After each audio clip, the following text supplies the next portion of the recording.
हम लोग श्रीमद् भागवतम के तीसरे स्कंद के प्रथम अध्याय के 37 से 39 श्लोक देखने का प्रयास करें, देखते हैं हम कितने कर पाते हैं। कल आपने सुना था कि विदुर जी ने युधिष्ठिर महाराज के बारे में पूछा, आज वह भीम के बारे में पूछेंगे और अन्य लोग के बारे में भी। मेरे पूछे बोलिए। किं वा कृताघेष्वमघ क्रीं वा कृताघेष्वघमत्यमर्षि भीमो हिव दीर्घतमं व्यमुञ्च। किं वा कृताघेष्वघमत्यमर्षि भीमो हिव दीर्घतमं व्यमुञ्चत्। यस्याङ्घ्रिपातं रणभुर्नसेः मार्गं गदायाश्चरतो विचित्रम्। यस्याङ्घ्रिपातं रणभूर्णसेः मार्गं गदायाश्चरतो विचित्रम्। किं वा कृताघेष्वघमत्यमर्षिर्भीमो हिव दीर्घतमं व्यमुञ्च। किं वा कृताघेष्वघमत्यमर्षि भीमो हिव दीर्घतमं व्यमुञ्चत्। यस्याङ्घ्रिपातं रणभुर्नसेः मार्गं गदायाश्चरतो विचित्रम्। यस्याङ्घ्रिपातं रणभूर्णसेः मार्गं गदायाश्चरतो विचित्रम्। किं वा कृताघेष्वघमत्यमर्षिर्भीमो हिव दीर्घतमं व्यमुञ्च। किं वा कृताघेष्वघमत्यमर्षि भीमो हिव दीर्घतमं व्यमुञ्चत्। यस्याङ्घ्रिपातं रणभुर्नसेः मार्गं गदायाश्चरतो विचित्रम्। यस्याङ्घ्रिपातं रणभूर्णसेः मार्गं गदायाश्चरतो विचित्रम्। किं वा कृताघेष्वघमत्यमर्षिर्भीमो हिव दीर्घतमं व्यमुञ्च। किं वा कृताघेष्वघमत्यमर्षि भीमो हिव दीर्घतमं व्यमुञ्चत्। यस्याङ्घ्रिपातं रणभुर्नसेः मार्गं गदायाश्चरतो विचित्रम्। यस्याङ्घ्रिपातं रणभूर्णसेः मार्गं गदायाश्चरतो विचित्रम्।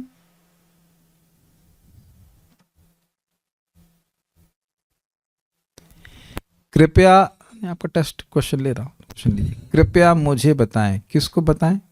विदुर जी को। Very good. कौन बताएगा? उद्धव जी। Thank you. कृपया मुझे बताएं, क्या विषैले सर्प तुल्य एवं अजय भीम ने पापियों पर अपना दीर्घकालीन क्रोध बाहर निकाल दिया है? गदा चालन के उसके कौशल को रणभूमि भी सहन नहीं कर सकती थी जब वह उस पथ पर चल पड़ता था। ये कुछ अजीब सी उपमा है ना। भीम शुद्ध भक्त हैं, विदुर जी शुद्ध भक्त हैं, लेकिन ये सर्प से तुलना करें, अगर कोई हमारी तुलना सर्प से करे तो बुरा मानेंगे ना व्यक्ति। लेकिन देखिए, जैसे सर्प क्रोधीला होता है, बस उतने ही अंश में भीम के क्रोध की तुलना की जा रही है। भीम को सर्प नहीं कहा जा रहा, बस देखा जाए। जो भीम का क्रोध था वो एक विषैले सर्प के तुल्य था। और प्रभुपाद समझाते हैं कि जैसे एक विषैला सर्प जब अपना जहर छोड़ता है तो व्यक्ति बच नहीं पाता है, ऐसे ही जब भीम ने अपने क्रोध को प्रस्तुत किया होगा रणक्षेत्र में, तो कौरवों के कोई भी पुत्र बाकी नहीं रहे होंगे। तो कहने का आशय यह है कि क्या भीम, जो बहुत समय से क्रोधित थे, बहुत समय से, कब से भाई, पहले तो उनको सबसे पहले तो उन्हीं को जहर दिया गया था, याद है? बचपन से ही उनको जहर, उनके खिलाफ वो मतलब षड्यंत्र रच रहे थे, और उस पर भी कई बार उन्हें परेशान किया। साथ साथ उनके सामने ही उनकी पत्नी का अपमान करने का प्रयास किया, और उनको दुशासन ने अपमान किया था, द्रौपदी का दुर्योधन ने अपमान किया था। तो भीम ने ये प्रण लिया था कि 100 के 100 पुत्रों को मैं ही मारूंगा, प्रतिज्ञा की थी। तो वो याद रखते थे, वो भूले नहीं थे कि किस प्रकार से इन लोगों ने अपमान किया है। तो याद कर करके वो क्रोध उनका बढ़ा हुआ था।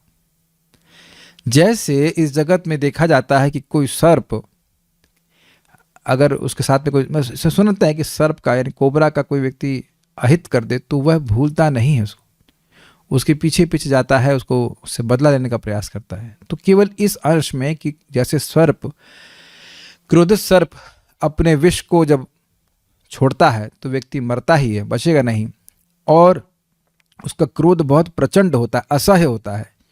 उसी प्रकार से भीम का भी था। भीम को सर्प उस मतलब उस अर्थ में नहीं कह रहे जब सर्प होता है किसी को बिना बात में काटता रहता है, ऐसे भीम नहीं है। जैसे आगे आप देखेंगे दशम स्कंद में भगवान ने केशी के मुंह में अपनी बायां हाथ डाल दिया, कैसा, सर्प के समान। नहीं, भगवान के हाथ को सर्प से तुलना करना तो केवल इस अर्थ में कि जैसे वर्तुल होता है, मतलब गोल गोल होता है ना सर्प, उस तरह से गोल गोल और चमकीली भगवान के हाथ थे, ये चिकने हाथ थे। अब भगवान का हाथ, भगवान को सर्प थोड़ा ना कहा जा रहा है, केवल उस अंश में उपमा दी जा रही है, तो ध्यान देना होगा इस बात को।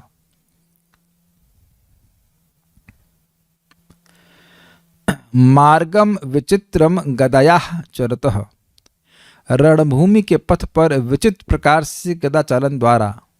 विचित्र मतलब देखिए, अब जिस अर्थ में आप विचित्र ग्रहण करते हैं उस अर्थ में विचित्र नहीं, विशेष चित्रण। जैसे अब मैं अब एग्जाम्पल ये दे सकता हूँ जो मुझे समझ में आ रहा है। जैसे हमको शाओलिन कुंफू का बड़ा शौक था, तो लोग बड़े, हम किए नहीं लेकिन हमको देखने का बड़ा शौक था कि कैसे तलवार चलाते हैं इतने स्पीड से। तो कैसे, जैसे मैंने बोला कैसे तलवार चलाते हैं, तो क्या उसको आप संस्कृत कहेंगे शब्द, विचित्र तरीके से वो लोग तलवार चलाते हैं। तो विचित्र मतलब बेढंगा नहीं, बड़ी विशेष तरह से, विशेष कला कौशल से चलाते हैं। ये समझ में आ रहा है भगवान? ये एग्जाम्पल नहीं समझ में आया? देखो बोला आप लोग वीडियो देखो, ऐसे बड़ा तेज चलाते हैं, तो ऐसा नहीं कि हम लोग हाथ से ऐसे चलाएंगे तो उसको वो कहेंगे ये क्या विचित्र कर रहा है।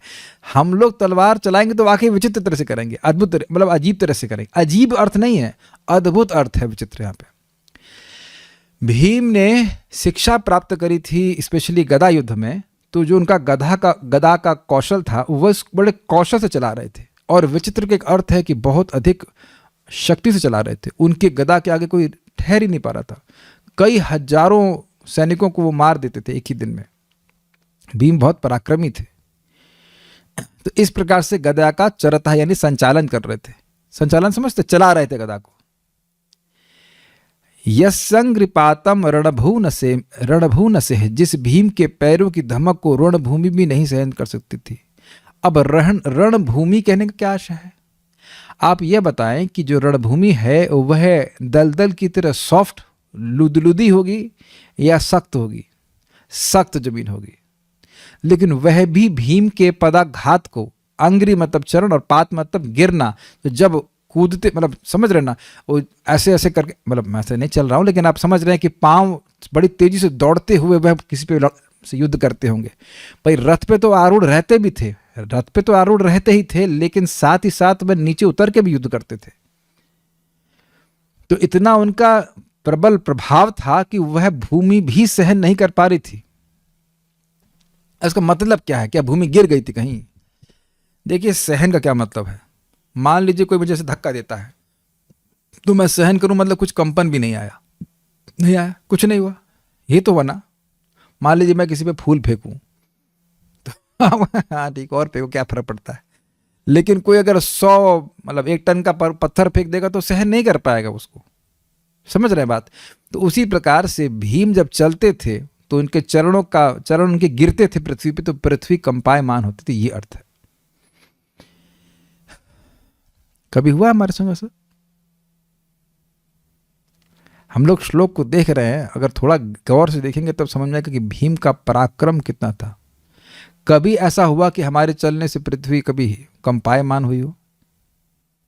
और ये अतिशयोक्ति नहीं है, ये अतिशयोक्ति नहीं है।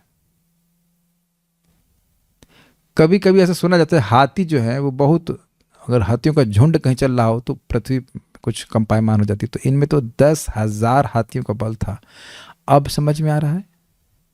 10,000 हाथियों का पांव का बल एक साथ अगर किसी स्थान पर गिरे तो वहाँ पे वो कंपन नहीं होगा। आपने कंपन कहीं ना कहीं अनुभव किया होगा, जैसे बहुत बड़ी मशीन होती है, मान लीजिए बुलडोज़र या कोई बहुत बड़ा क्रेन, वो चलता है तो आती है आज। और ट्रेन से सुना होगा, ट्रेन से तो आप लोग अनुभव किए होंगे, ट्रेन बहुत तीव्रता से जाती है तो धरती पे भी कंपन होता है कि नहीं?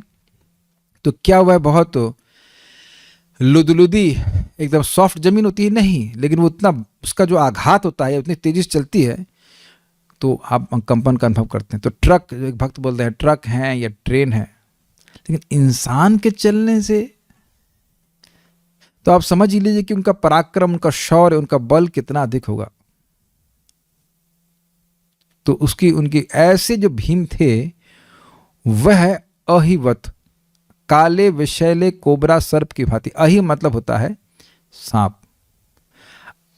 सांप एवा नहीं बोले, अहि एवा नहीं कि सांप ही है, ऐसा नहीं। अहि जैसे, अहि जैसे अति अमर्षि अजय, यहां बोला गया है जय मतलब जिनको जीतना संभव नहीं हो। एक और अर्थ है अमर्ष का, क्रोध। मुझे जब ये शब्द देखा तो मुझे मेरे मित्र की याद आ गई। आईआईटी में एक मित्र था, उसका नाम था अमर्ष। बड़ा सुंदर लगता है नाम अमर्ष। हमने कहा कुछ अर्थ क्या कहता, अर्थ तो पता नहीं है। बाद में देखा अमर्ष मतलब अत्यधिक क्रोध। ये तो माता पिता समझ भी नहीं पाते कि, और वो व्यक्ति बहुत सीधा था, एकदम गऊ जैसा। मैंने कहा नाम तो बड़ा अमर्ष, लोग सोचते ही नहीं कि नाम क्या रखते हैं। तो यहाँ पे अहिवत अति अमर्षी का मतलब समझ रहे हैं, जैसे अजय भी कह लीजिए या अत्यधिक क्रोध। तो जैसे एक कोबरा, एक सर्प अत्यधिक क्रोधीला होता है ना, उस प्रकार भीम यानी भीमसेन कृत अघेषु, अघ मतलब पाप यानी अपराध, कृत मतलब जिसने किया है, तो पापी दुर्योधन आदि द्वारा किए गए अपराधों का जो दीर्घतमम अघम दीर्घकाल से चिंतन करके क्रुद्ध थे। अब ये बड़ी अजीब सी बात है। अग का मतलब आप पाप समझते हैं, लेकिन अग के इसी श्लोक में दो अर्थ रखे गए हैं। एक का अग का एक अर्थ होता है पाप, और दूसरे अग का अर्थ होता है व्यसन।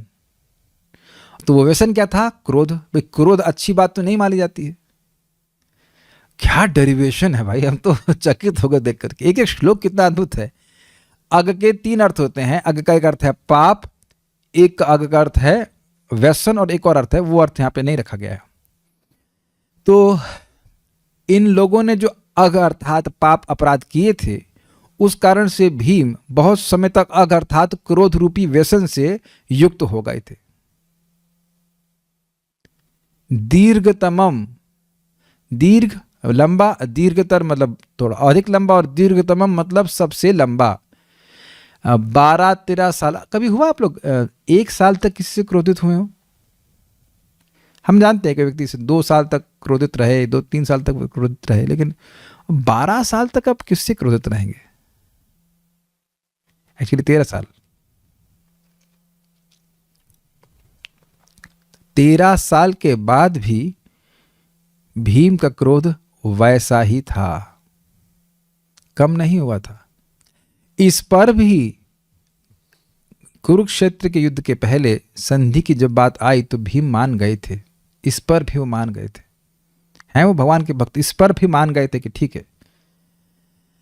लेकिन फिर भी दुर्योधन सुलह नहीं कर पाए। मैं समझा पा रहा हूं, कृत अघेषु, जिन लोगों ने उन लोगों के प्रति अपराध किया था, पांडवों के प्रति, उनमें सप्तमी विभक्ति कृत अघेषु, उनमें दीर्घतमम अघम किम वामुंचत, क्या जो उनमें, यानी कि उन कौरवों के प्रति जो जिस अघ अर्थात क्रोध रूपी व्यसन से भीम युक्त थे, क्या उस व्यसन को वो त्याग पाए?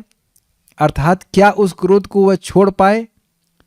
अर्थात क्या उस क्रोध का उपयोग उन लोगों पे वो कर पाए, उनका नाश कर पाए या नहीं कर पाए? कि जब तक उस क्रोध को वह, मैं शब्द नहीं बोल पा रहा हूं, बाहर नहीं निकाल देंगे, उसको अच्छी हिंदी क्या बोली जाएगी हमने से, नहीं, क्रोध को जब तक प्रकाशित नहीं कर देंगे, प्रकाशित नहीं, क्रोध को इंग्लिश में कहेंगे वेंट आउट हिज एंगर। अब उसको हिंदी में क्या कहेंगे नहीं समझ आ रहा। इंग्लिश में तो सब बोल रहे हैं वेंट आउट, सब तो अंग्रेजी में क्लास दूं, सबको अंग्रेजी समझ में आती है। अरे हिंदी में हम कुछ कहना चाह रहे थे, लेकिन कोई है हिंदी वाला?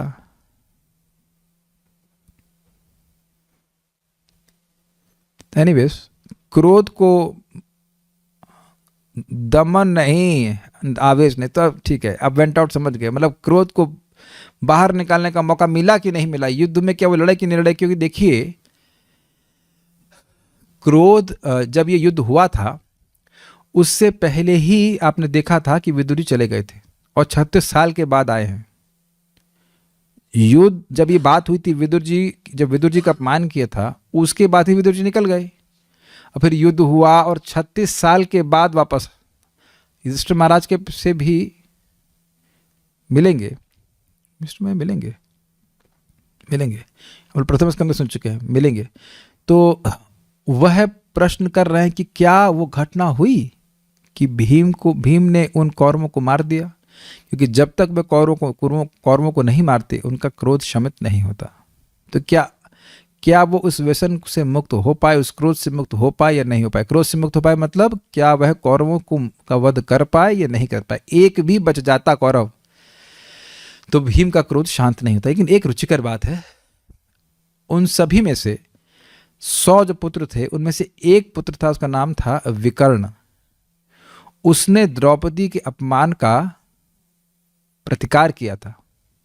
तो जब विकर्ण को भीम मारे थे तो उनके प्रति उनका क्रोध नहीं था, तो बड़े सम्मान के साथ उन्होंने उसके शरीर की प्रदक्षिणा करी थी। तो भीम खराब व्यक्ति नहीं है, महाभागवत है, भक्त है। उसने क्योंकि द्रौपदी का अपमान का प्रतिकार किया, तो ये गलत हो रहा है, ऐसा नहीं होना चाहिए, तो क्योंकि उन्हें प्रतिज्ञा ली थी, प्रतिज्ञा में सबको लपेट दिया कि भाई सारे 100 के 100 लोगों को मैं ही मारूंगा। तो अब युद्ध हो रहा है तो मारा भी गया। और यह भी होता था कि अन्य किसी को मारने का मौका मान लो अर्जुन को मिलता तो भी वे भीम के लिए छोड़ देते। ये क्षत्रिय के लिए प्रतिज्ञा इतनी महत्वपूर्ण है, ये पता है। मान लो अर्जुन या और कोई किसी कौरव, मतलब किसी धृतराष्ट्र के पुत्र को मार भी सकते, ऐसी होती तो भी वो भीम के लिए छोड़ते। ये भीम का शिकार है, भीम मारेंगे इनको। और मुझे बड़ा अच्छा लगा कि विकर्ण को मारे लेकिन उसकी प्रदक्षिणा की।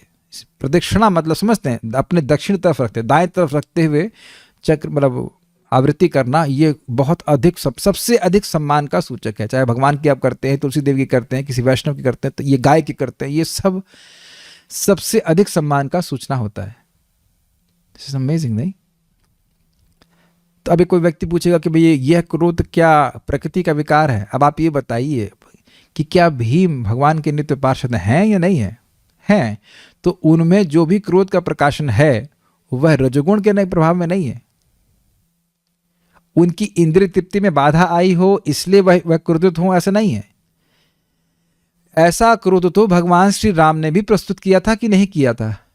किसी की स्त्री को इस प्रकार से आतताई कोई परेशान करे तो शास्त्र का विधान है कि उसका वध कर देना चाहिए। तो शास्त्र की आज्ञा के अनुसार चल रहे थे। जिस क्रोध के लिए मना कर रहे हैं भगवान, वह क्रोध कैसा है? वह हमारी इंद्रिय तृप्ति में जब बाधा आती है और हम क्रोधित हो जाते हैं, उसके लिए मना किया जा रहा है। लेकिन सामान्यतः क्रोध को खराब माना जाता है, इसलिए यहां पे अघम शब्द से सूचित कर रहा है। Is it okay? देखने में लगता है श्लोक बहुत सामान्य है, लेकिन काफी सामान्य तो नहीं लगता, मतलब सिंपल लगता है, लेकिन है नहीं। किम मतलब क्या? कृत अघेषु, जिन्होंने उनके प्रति अपराध किया था दुर्योधन आदि में, अघम अति अमर्षि। अघम मतलब जो क्रोध था, व्यसन रूपी क्रोध था भीम का। कैसे भीम? अत्य अमर्षि, जो अजय थे या अत्यधिक क्रोध से युक्त थे।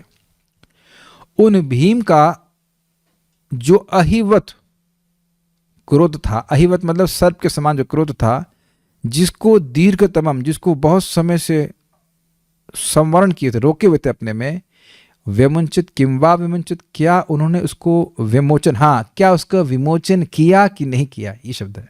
उसको छोड़ा कि नहीं छोड़ा, मोचन मतलब छोड़ देना, विमोचन, क्या उसको अच्छे से छोड़ने का मौका मिला कि नहीं मिला? अब हम इसको पॉजिटिव में बोलेंगे कि जब मान लीजिए जैसे मैं रोज क्लास तैयार करता हूं तो कुछ बहुत अच्छी बातें चित्त में भर जाती हैं, इस पे ये बोलेंगे, इस पे वह बोलेंगे। जब क्लास में आ जाते हैं तो उसका विमोचन करने का मौका मिल जाता है। ऐसा तो नहीं कि मैं यहाँ बैठा और तुरंत बोलना शुरू कर दिया, पढ़ करके आता हूँ, देखता हूँ कि क्या लिखा है, क्या शब्द है, तो सब भरने लगता है कि नहीं? बहुत समय तक नहीं, लेकिन थोड़े समय तक तो भर लेते हैं, उसके बाद आकर के हम बोल देते हैं यहाँ पे। या अब नेगेटिव वे में, ये तो आप लोग समझते होंगे कि जगत में आप कुछ लोग क्या दोनों को जानती होंगी जो आपसे झगड़ा करने के लिए दिन भर उतावले रहते हैं, या मतलब कभी कभी वो मिल जाएंगे तो खूब खरी खोटी सुनाएंगे, तो सोचते रहते कि ये लड़का मिले, ये व्यक्ति मिले तो उसको हम खूब सुनाएंगे। तो कुछ समय तक वो भर लेते हैं अपने चित्त में, खूब सोचते रहते हैं कि ये होगा तो ये कहूँगा, ये कहूँगा तो वो कहूँगा, और फिर उसको वो विमोचन कर देते हैं। तो कह रहे हैं कि इस प्रकार से जैसे भीम का कई समय तक, 1 दिन 2 दिन का नहीं, 13 साल का जो क्रोध था वो भरा हुआ था, क्या उसको विमोचन करने का मौका उनको मिला? इस क्रोध का विमोचन करने का सामर्थ्य अगली लाइन से सूचित हो रहा है। जिन लोगों ने अपराध किया भी था, ठीक है चलो, अपराध तो बहुत से लोगों के प्रति किया जाता है, तो और उनमें मान लो क्रोध भी है, तो उनके क्रोध से होगा क्या? आप मेरी बात समझ रहे हैं?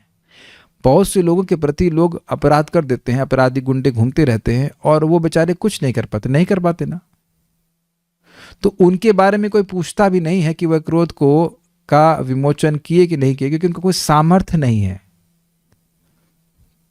तो उद्धव जी मान लो पूछे कि भाई भीम के क्रोध के विमोचन के बारे में ऐसा क्या पूछ रहे हैं, अगर विमोचन कर भी दें तो होगा क्या, क्या विशेष बात है? तो कहते हैं यस्यांघ्रिपातम, भीम के अद्भुत सामर्थ्य को सूचित करते हैं कि यस्यांघ्रिपातम, जिनके चरण के पात अर्थात चरण के निपात से, चरण के गिरने से, चरण के पृथ्वी पर रखने से रणभूर न सेहे, रणभूमि उसको सहन नहीं कर पाती थी, कंपायमान हो जाती थी। मार्गम गदायाश्चरतो विचित्रम, जब वह, मार्ग का क्या अर्थ लिया गया था? हाँ, रणभूमि के पथ पर अपने चरणों को रखते थे, तो गदायाश्चरतो विचित्रम, और विचित्र तरीके से गदा को चलाते थे, अद्भुत तरीके। विचित्र का मतलब होता है विशेष कौशल के संग चलाते थे। पानी नहीं है? ओह, कहाँ ये राइट होता? श्रीधरी, पापी दुर्योधन आदि के द्वारा अपने विषय में किए गए अपराधों का दीर्घकाल तक चिंतन करने के कारण क्रुद्ध सर्प के समान अपराधों को नहीं सहने वाले भीम ने क्रोध करना त्याग दिया है क्या? अब आप समझ रहे हैं, क्रोध करना, समझने का प्रयास कीजिए। क्रोध करना त्याग दिया है, इसका मतलब यह नहीं है कि वह भूल गए, क्योंकि अगर वो भूल रहे होते तो दीर्घतमम शब्द नहीं होता। समय के संग उनका क्रोध विस्मृत नहीं हो रहा है, उनको कौरवों के द्वारा किए गए अपराध भूल नहीं जा रहे हैं। तो क्रोध त्याग दिए का मतलब है कि क्या उनका वध करने के बाद क्रोध त्याग दिया, क्या उनको मौका मिला कौरवों का वध करने का, ये अर्थ है। जैसे इस जगत में कहते हैं गुस्सा थूक दीजिए, तो समय व्यक्ति बहुत गुस्सा होता है, आप लोग संग हुआ होगा कभी, किसी व्यक्ति बहुत गुस्सा हो गया और समय बीत गया तो उसका गुस्सा शांत हो गया। लेकिन यहाँ दीर्घतम शब्द से सूचित हो रहा है कि वह गुस्सा उनका समय के संग कम नहीं हो रहा था, अपितु वो और बढ़ता जा रहा था, क्योंकि उन्हें कौरवों से युद्ध करने का, उनका वध करने का मौका नहीं मिल रहा था, तो उनका क्रोध और बढ़ रहा था। Is it okay? तो जब कहा कि त्याग दिया, मतलब क्या उनका वध करने का मौका भीम को मिला, क्या उनसे युद्ध करने का मौका मिला, ये बात है। एक बात मैं शायद ठीक से समझा नहीं पाया, विदुर जी ने कुरुक्षेत्र का युद्ध नहीं देखा है, इसलिए भीम के पराक्रम को जो कुरुक्षेत्र के युद्ध में हुआ उसको वह सूचित नहीं कर रहे हैं। कैच किया आप लोगों ने?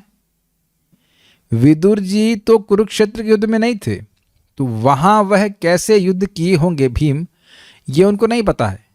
उन्होंने तो भीम के कौशल को अन्यत्र जगह देखा, सुना है। जैसे द्रुपद के संग युद्ध हुआ और वह हिडिंब का वध कर दिए, तो अन्य जगह भी राजसूय यज्ञ में भी वह एक दिशा को जीतने के लिए कहते, कौन सी दिशा मुझे याद नहीं है। तो भीम के पराक्रम को विदुर जी ने अन्य युद्ध क्षेत्रों में देखा है, कुरुक्षेत्र में नहीं देखा है। लेकिन उनका पराक्रम स्थापित था, उसको वह सूचित कर रहे हैं कि उनके चरणों के निपात से पृथ्वी मतलब रणभूमि जो थी वह कंपायमान होती थी। देखिए रणभूमि कोई भी वो गुलगुली नहीं होगी, ट्रक कहीं पे भी चलेगा तो वह वाइब्रेशन करेगा। तो मैं शायद ऐसा मेरे भाषा से सूचित हो रहा था कि वे कुरुक्षेत्र के युद्ध की बात कर रहे हैं, लेकिन कुरुक्षेत्र के युद्ध के में तो थे ही नहीं। उससे पहले जो युद्ध भीम ने किए उसके बारे में विदुर जानते हैं, ये बोल रहा है। कुरुक्षेत्र के युद्ध में भीम ने गदा कैसे चलाई होगी ये विदुर जी नहीं देखे हैं, लेकिन उससे पहले देखे हैं। भाई क्या वह जरासंध के युद्ध के बारे में नहीं जानते? जरासंध को तो मारे हैं ना भीम, जिसको कोई नहीं मार पा रहा था। ये बात है। जिस भीम के अद्भुत प्रकार के गदायुद्ध के पैतरा चलाते समय उनके पैरों की धमक की पृथ्वी नहीं बर्दाश्त कर पाती थी। इतना भारी भयंकर उनके पांव का आघात होता था। क्रम संदर्भ। क्या भीम ने क्रोध द्वारा उत्पन्न होने वाले अपने अघम अर्थात व्यसन को त्याग दिया है? व्यसन मतलब गलत चीज, तो व्यसन रूपी क्रोध को त्याग दिया है। अमर कोश के अनुसार अघम अर्थात दुख, व्यसन तथा पाप, इस आशय का अनुमान समझ गए ना? तो यहां पे अर्थ लिया गया है व्यसन, क्योंकि अब भीम में कोई पाप तो विद्यमान हो नहीं सकता है। इस आशय का अनुमान उनके युद्ध भूमि में विचरण करने के वर्णन द्वारा लगाया जा सकता है। किस आशय का? कि वह युद्ध करने में समर्थ थे। ऐसा नहीं था खाली वो क्रोध कर रहे थे और उनके पास कोई क्षमता नहीं थी युद्ध करने की। विदुर जी को बिल्कुल, विदुर जी इस निर्णय के प्रति आश्वस्त थे कि वह युद्ध करने में पूरी तरह समर्थ हैं। अपने क्रोध का प्रकाशन करने का, यस, क्रोध का प्रकाशन करने का उनको मौका मिला कि नहीं मिला? सारार्थदर्शनी। क्या सर्प समान भीम ने स्वयं को क्रुद्ध करने वाले अर्थात अपने प्रति अपराध करने वाले कौरवों के वध के विषय में दीर्घकाल तक अनुचिंतन के कारण विष समान अघम अर्थात अशुद्धि को त्याग दिया है? एक बात अद्भुत है कि ये अद्भुत लग रहा है ना, अशुद्धि, लेकिन एक भक्त इस प्रकार से क्रोधीला हो तो उसके लिए अच्छा नहीं है। तो विदुर जी इस तरह से भी कह रहे हैं कि क्या उनको मौका मिला उन गलत लोगों का वध करके अपने क्रोध को शांत करने के लिए? उस अर्थ में भी आप ग्रहण कर सकते हैं। तो it is also a sense of concern कि अभी भी वो क्रोध से युक्त हैं। जैसे कोई व्यक्ति बहुत दुखी हो तो आप उसके बारे में पूछेंगे क्या अभी भी वो उस दुख से पीड़ित है? तो यहां पे इस अर्थ में भी आप ग्रहण कर लीजिएगा। तात्पर्य, भीम के बल से विदुर परिचित थे। यही बात मैं समझा रहा था आपको। कुरुक्षेत्र युद्ध को नहीं देखेंगे, उससे पहले के पराक्रम को जानते हैं।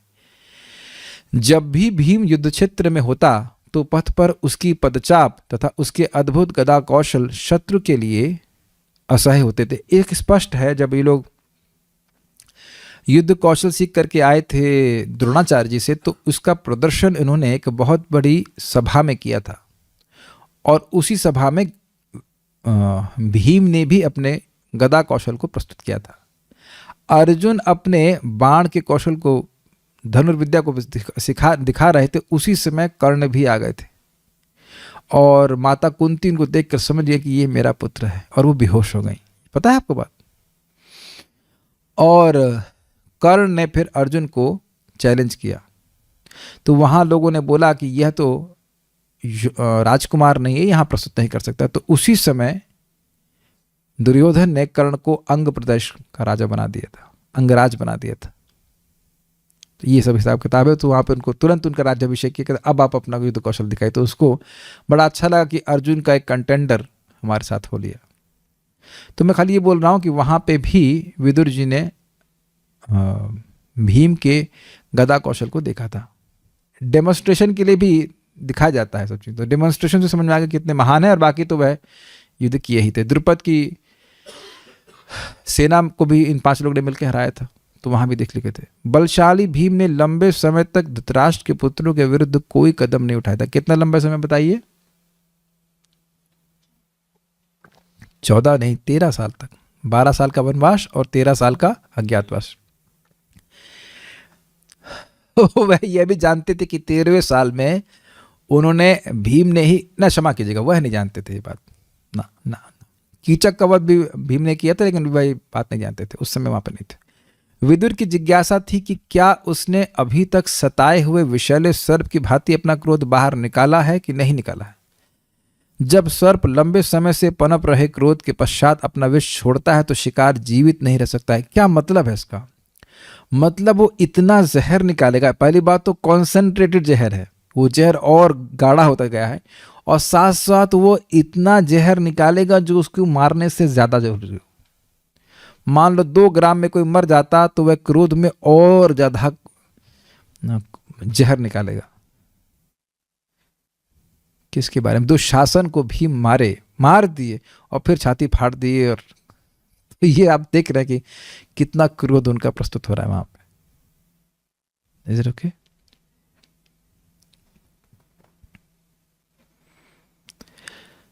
ओके, अगला श्लोक देखते हैं।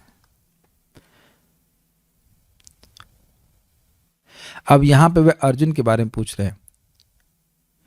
कश्चिद यशोदा रथयूथ पानाम गांडीव धन्वो परतारिरास्ते।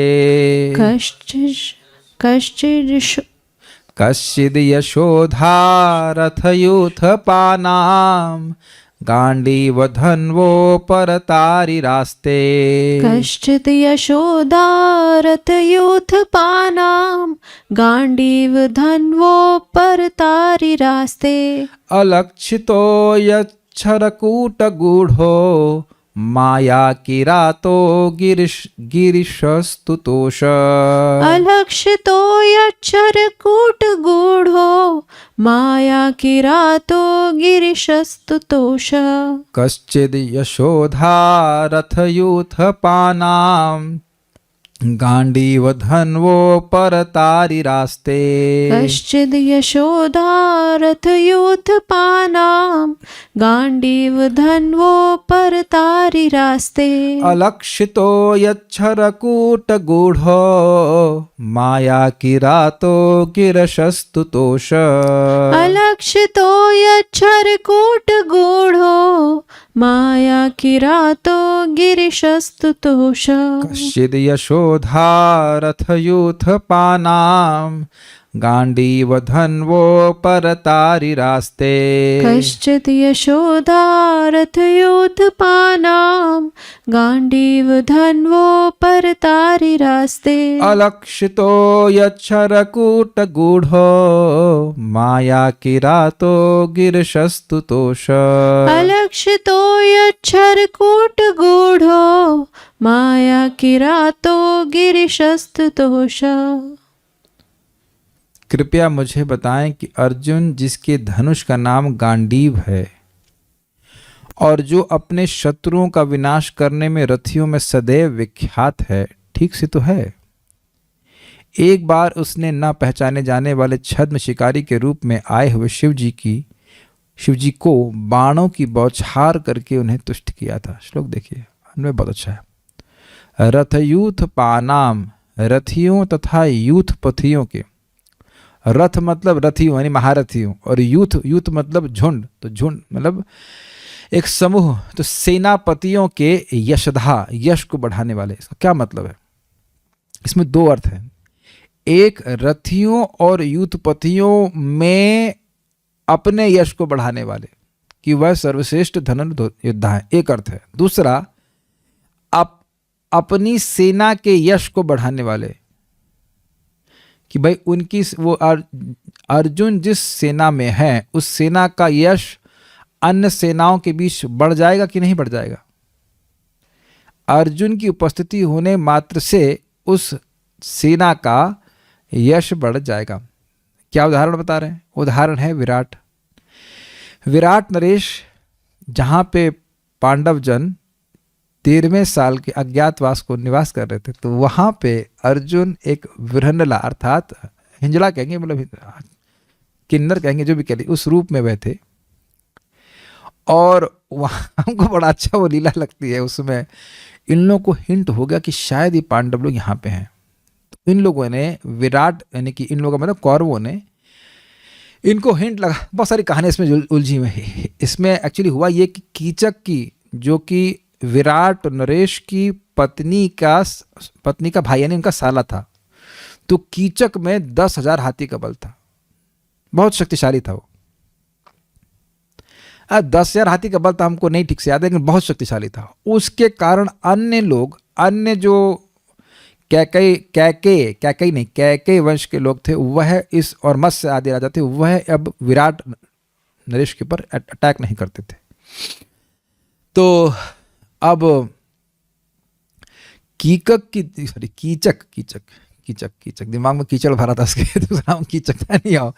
कीचक की दृष्टि इनकी द्रौपदी, जो कि सैरंध्री हेयर ड्रेसर के रूप में कार्य कर रही थी, रानी की, विराट नरेश की रानी की हेयर ड्रेसर थी, उसके ऊपर कीचक की दृष्टि हो गई। कई बार उन्हें प्रपोज करने का प्रयास किया, नहीं मानी, और रानी को बोले कि इसको अकेले में मेरे पास भेजो। जबकि द्रौपदी जब सेवा में नियोजित हुई थी विराट नरेश की रानी के लिए, तो उन्हें कहा था कि आप मुझे अपनी सेवा के अलावा किसी पुरुष के पास अकेले नहीं भेजेंगी, बात तय थी। लेकिन जब कीचक ने कई बार अनुरोध किया अपनी बहन से, तो एक बार उनकी बहन ने कहा कुछ मदिरा या ऐसा कुछ तो था, कुछ लेकर तुम कीचक के पास जाओ अकेले। उन्होंने कहा नहीं, वे मेरा अपमान करेंगे, वह गलत दृष्टि से मुझे देखते हैं। तो वह नहीं मानी। तो अब कीचक ने उनको बुरा प्रस्ताव दिया और वो नहीं स्वीकार करी, तो आगे जाकर उनको थप्पड़ भी मारा और उनके मुख से खून आ गया। और एक्चुअली उससे पहले ही कीचक को वह बोली थी, क्या नाम है, द्रौपदी, कि मेरे 5 गंधर्व पति हैं, मेरे पे अगर कोई व्यक्ति ने गलत नज़र डाली या कोई गलत बर्ताव किया तो वह उसको मार डालेंगे। तो अब ऐसा उसने किया कि उनको मारा और वह उनके मुख से खून आ गया। तो यह उसकी कंप्लेन लेकर के वह विराट नरेश के पास भी गई, तब भी वह कुछ नहीं कह रहे, क्योंकि कीचक तो अब उनका कह सकते हैं पूरे राज्य का ही बॉडीगार्ड था, उसके वजह से कोई युद्ध नहीं करता था, तो कुछ नहीं कहा गया। तो अब वह रोते रोते भीम के पास गए, जो वहाँ पे रसोइये की तरह कार्य कर रहे थे। नाम भूल गया भीम का क्या था वहाँ पे, लेकिन था। तो भीम ने कहा कि तुम उसको जाके बोलो कि मैं तुम्हारा प्रस्ताव स्वीकार करने के लिए तैयार हूँ, लेकिन तुमको रात्रि में अंधेरे में मुझसे मिलना होगा। तो रात्रि में अंधेरे के समय द्रौपदी को बुला, तो द्रौपदी नहीं बैठी थी वहाँ भीम ही बैठे हुए थे द्रौपदी बन करके। तो वह साथ तो बड़ा खुश हुआ कि भाई द्रौपदी उनको स्वीकार करेंगी, और स्वीकार किया भीम ने और युद्ध में मार दिया। तो अब जब ये हल्ला हुआ कि कीचक मारे गए, तो बाय द प्रोसेस ऑफ क्या कहते हैं, कुछ बोलते हैं एक्सपल्जन, ऐसे कुछ शब्द होते हैं कि भाई ये तो हो नहीं सकता, ये तो हो नहीं सकता, ये होगा। तो ये लोग सोच रहे थे कि 13 साल समाप्त होने को आया है, एलिमिनेशन, प्रोसेस ऑफ एलिमिनेशन है। तो कहे कीचक को, दुर्योधन कह रहा था कीचक को या तो मैं मार सकता हूँ, या तो भीष्मदेव मार सकते हैं, और या तो भीम मार सकते हैं। मैंने मारा नहीं, भीष्मदेव ने मारा नहीं, तो जरूर भीम ही मारा होगा, ऐसा वो सोच रहे थे। तो अब वह सोचे कि कुछ रणनीति बना। अभी भी उनको मालूम नहीं चला है फॉर श्योर कि ये लोग यहीं पे हैं, लेकिन अज्ञातवास था। कंडीशन ये थी कि अज्ञातवास में अगर पकड़ लिए गए तो फिर से इनको 12 साल वन में रहना पड़ेगा। बड़े नालायक थे ये लोग। तो अब ये क्या किए, विराट नरेश से जबरदस्ती युद्ध करने के चक्कर में पड़ गए। तो एक तरफ तो हुआ ये कि विराट नरेश की जो गायें थी, राजकीय गौशाला थी, उसकी जो गाय थी, उसको एक दूसरे प्रदेश के लोगों ने, दूसरे राज्य ने गपच लिया, क्योंकि सुने कीचक मर गया है, तो वो भी युद्ध अटैक कर दिए। ये सब कुरुओं की राजनीति थी। राजनीति अच्छी लग रही है आप लोग सुनने में अभी कोई नहीं सो रहा है, हाँ ठीक है, सुनिए राजनीति। हमको ये घटना बड़ी अच्छी लगती है। और तो उधर गाय को बचाने के लिए, ना क्षमा कीजिएगा, इधर तो युद्ध हो, उधर से अटैक कर दिया, तो उधर उस युद्ध को मतलब सामना करने के लिए विराट नरेश चले गए, और इधर गाय छीन ली। तो गायों को बचाने के लिए अब विराट नरेश का जो राजा था, राजकुमार था, वो उत्तर नाम था उसको। तो अब वो कहा कि भाई राजा तो उधर युद्ध करने चले गए, इधर कौन उन गायों को बचाएगा, तो मैं बचाऊंगा। तो कह रहे अरे कुरुवंशी सब इधर आ गए हैं, भीष्मदेव हैं, ये हैं, दुर्योधन है, कर्ण सब आएंगे। अरे कुछ नहीं है, मैं सबको देख लूंगा, बहुत बड़ा योद्धा हूँ। बस एक दिक्कत है। क्या दिक्कत है? मेरे पास मेरे रथ का संचालन करने के लिए प्रॉपर सारथी नहीं। तो उसी समय द्रौपदी वहां आती हैं और वो कहती हैं कि ये बृहन्नला ये अर्जुन का रथ चलाती थी।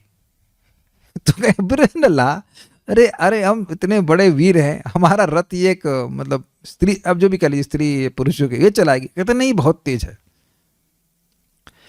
तो जो भी रहा हो, अब वह कहते ठीक है। तो अब जब वो लेके गए तो बृहनला कितना अजीब लग रहा होगा, वो स्त्री की ड्रेस में जो भी पहन करके वो चला रहे हैं रथ, और उत्तर जा रहे हैं युद्ध करने के लिए। जब उत्तर ने देखा कुरुवंशियों को दूर से ही, तब उसकी हालत टाइट, वो भागने लगा। कह तो बृहनला रूपी अर्जुन ने इनको पकड़ा, कहते अरे तुम क्षत्रिय हो, वहाँ तो बहुत बोल रहे थे कि हम युद्ध कर लेंगे, ये दिखाएंगे वो दिखाएंगे, अब क्या? कहते हैं भैया जान बचेगी तब तो हम कुछ करेंगे, अभी तो जान बचाएं पहले। तो फिर क्या, चलो तो वह है अब युद्ध, वो बता दी कि मैं नहीं, अभी बताए नहीं। तो अब वह लेके गए उसको शमी ऋषि के पास, शमी पेड़ के पास। शमी का पेड़ था, वहीं पे पांडवों ने अज्ञातवास के पहले अपने सारे अस्त्र छुपाए हुए थे, और वैसे छुपाए थे मान लो कोई लाश वहाँ पड़ी हुई हो। तो कहे ऊपर चढ़ो उसको उतारो, कह रहे ये तो लाश है। कहते लाश नहीं, तुम उतारो। तो उतारने में उसकी हालत खराब हो गई, इतने भारी अस्त्र थे। गांडीव भी वहीं पे था, और जब फिर गांडीव अर्जुन ने धारण किया और उसके बाद सामने आए, तो वह बृहनला के रूप में युद्ध किए थे। तो अब मैंने सारी कहानी क्यों सुनाई कि ये जो विराट की सेना थी, ये अत्यंत न्यून थी कुरुवंशियों के सामने, लेकिन अकेले अर्जुन ही इस युद्ध को जिता दिए। तो अर्जुन एक अकेले उस सेना में उपस्थित थे, तो उस सेना का यश बढ़ गया कि नहीं? तो इसलिए कह रहे रथयूथ पानाम यशोधा, यशधा, यश देने वाले, कि ये कितना यश हो गया कि भाई विराट की छोटी सी सेना ने कुरुवंशियों को परास्त कर दिया, द्रोणाचार्य आदि सबको परास्त कर दिया। अर्जुन ने एक ऐसा अस्त्र चलाया, सब सो गए, सब सो गए, किसी के पास कोई क्षमता ही नहीं थी कार्य करने के लिए। तो उनके जो कपड़े थे और कुछ आभूषण थे वह लेकर के आए राजकुमारी को देने के लिए। और तो ये बात थी, और उसके ऐसे बहुत सारी घटनाएं, कभी महाभारत भी पढ़ाएंगे आप लोग को, लेकिन डिटेल में तो भी थोड़ा थोड़ा आपको स्टोरी सुनाना, काफ़ी इंटरेस्टिंग है महाभारत की बात। तो मैं खाली ये बात समझा रहा था आप लोगों को, कैसे अर्जुन कैसे वह अपनी सेना को यश देने वाले थे। ठीक है, तो दो अर्थ है, रथयुत पाना यशोधा, मतलब सारे रथियों महारथियों में स्वयं यशस्वी थे, और जिस सेना में वह थे उसको भी यश प्रदान करने वाले थे। ठीक है, गांडीव धन्वः, गांडीव नामक धनुष को धारण करने वाले थे। गांडीव धनुष था, और उनके पास एक अक्षय तर्कश था, जिसमें कभी कोई तीर समाप्ति ही नहीं होता। मैं भूल रहा हूं, लेकिन जहां तक मुझे स्मरण आ रहा है, ये गांडीव धनुष इनको अग्निदेव ने दिया था, जहां तक मुझे स्मरण आ रहा है, श्योर नहीं। लेकिन उपरत अरिह, जिसने अपने शत्रुओं का विनाश कर दिया। उपरत मतलब ठंडा कर दिया, अरि मतलब शत्रु। तो अर्जुन सभी अपने शत्रु, कभी हारे ही नहीं थे अर्जुन, तो अपने सभी शत्रुओं को हराने में समर्थ थे। ये भी अर्जुन का एक यश था। कश्यद आस्ते, ठीक से तो है ना? तो कहे कि वह सभी शत्रुओं को हरा देते थे, ये तो बड़े आश्चर्य की बात है। तो कह रहे कोई आश्चर्य की बात नहीं।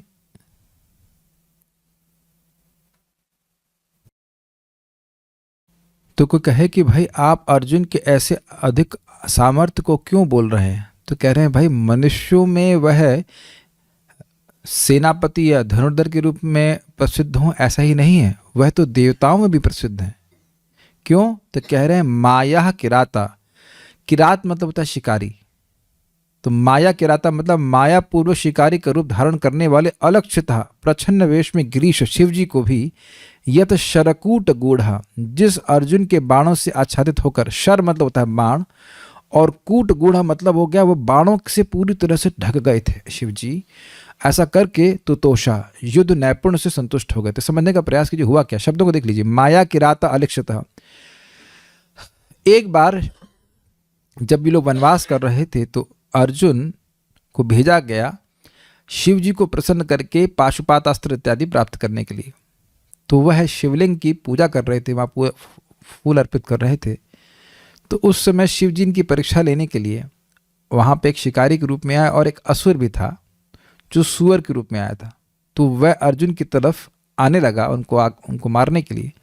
तो अकस्मात अर्जुन की आँख खुली और उन्होंने उस पर बाण चलाया, और उसी समय शिव जी भी बाण चलाए। दोनों का बाण एक साथ उस सुअर को लगा और अब लगे झगड़ा करने।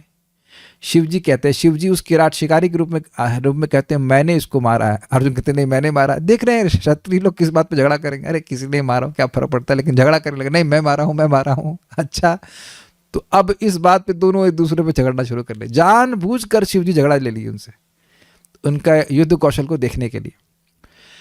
तो वहां अर्जुन ने इतना अच्छा युद्ध किया कि वह शिवजी पूरा ढक ही गए, तो शिवजी प्रसन्न हो गए वहां पे। वैसे वहां पे एक और वर्णन भी है कि शिवजी बाण चला रहे थे, अंततोगत्वा शिवजी जो है, शिवजी में सारे बाण जाके समाने लग गए। शिवजी है वो, तो उनके समान तो कोई भी नहीं है। तो फिर अर्जुन को बड़ा विस्मय हुआ, तो अर्जुन ने फूल शिवलिंग पे चढ़ाना शुरू किया, तो देखा वही फूल उन शिकारी पे गिरने लगे। तो समझ गया कि यही शिवजी हैं। तो शिवजी ने प्रसन्न होकर कहा कि आपको क्या चाहिए, तो उन्हें बहुत सारे दिव्यास्त्र दिए। उन्होंने कहा कि उन दिव्यास्त्रों को आप समान इंसानों पर प्रयोग नहीं करेंगे, और जो शिवजी ने अस्त्र दिए थे वो अर्जुन को कभी प्रयोग भी नहीं करने पड़े। तो शिवजी का भी आशीर्वाद अर्जुन पे था। तो इस प्रकार से उन्होंने अपने बाणों के कौशल से शिवजी तक को संतुष्ट किया हुआ था। तो ऐसा व्यक्ति अगर सामान्य मनुष्यों की सेनाओं में यशस्वी हो तो कहना ही क्या। श्लोक थोड़ा एक बार देख लीजिए, समय हमारे पास। श्लोक आप समझ रहे होंगे। कश्चिद यशोधा रथयूत पानम, जो रथियों में और सेनापतियों के मध्य यशधा यानी यश को धारण करने वाले थे, यश या यश को धारण कराने वाले थे कि अपनी सेना को। गांडीव धन्वो, उस गांडीव को धारण करने वाले। उपरतस्त अरि आस्ते, जो अपने शत्रुओं को उपरत करने वाले थे, नष्ट करने वाले थे, ऐसे अर्जुन क्या सुख से हैं। आस्ते उनका गुणों का वर्णन करते हुए कहते हैं अलक्षितो यथ शरकूट गुणो, जो अलक्षित थे, माया किरातो, माया का रूप, माया के द्वारा किरात का रूप, शिकारी के रूप धरे हुए थे, उन गिरीश को अर्थात गिरी के स्वामी शिवजी को वह बाणों से आच्छादित करके तो दोष संतुष्ट किए थे। इतने समर्थ अर्जुन थे, तो क्या वह सुख से हैं। श्रीधरी, रथों के यूथपतियों में यश धारण करने वाले अथवा अपने लोगों को यश प्रदान करने वाले। समझ में आ गया। सेनापतियों में रथियों में महान यशस्वी थे और अपने सेना को वह यश प्रदान करने वाले थे। ऐसे करने वाले अर्जुन तथा जिनके शत्रुगण मर चुके हैं, ऐसे अर्जुन यानी उपरत अरि, ऐसे अर्जुन माया के द्वारा किरात बने हुए भगवान शंकर जिनके बाण समूह ढक गए और अर्जुन संतुष्ट हो गए, ऐसे अर्जुन तो सुखपूर्वक है ना। स्पष्ट है तात्पर्य। शिव जी ने अर्जुन के बल की परीक्षा एक सूअर के शिकार को लेकर हुए झगड़े के द्वारा ली। उन्होंने शिकारी के छद्मवेश में अर्जुन का सामना किया। अर्जुन उन्हें तब तक बाणों से आच्छादित करता रहा जब तक कि वे अर्जुन के युद्ध से तुष्ट नहीं हो गए। उन्होंने अर्जुन को पाशुपति अस्त्र दिया और आशीर्वाद दिया। यहाँ पर विदुर इसी महान योद्धा की कुशल क्षेम होना चाहिए, कुशल क्षेम के विषय में पूछ रहे हैं। तो उसकी कहानी भी मैंने बता दी, अभी समय समाप्त हो गया है। आगे नकुल और सहदेव के बारे में पूछेंगे, तो हम लोग उसको भगवान ने चाहा तो कल देखेंगे। उम्मीद है कि बात आपको समझ में आई होगी। श्रीमद् भागवतम की जय, श्रील प्रभुपाद की जय, निताई गौर प्रेमानंदे।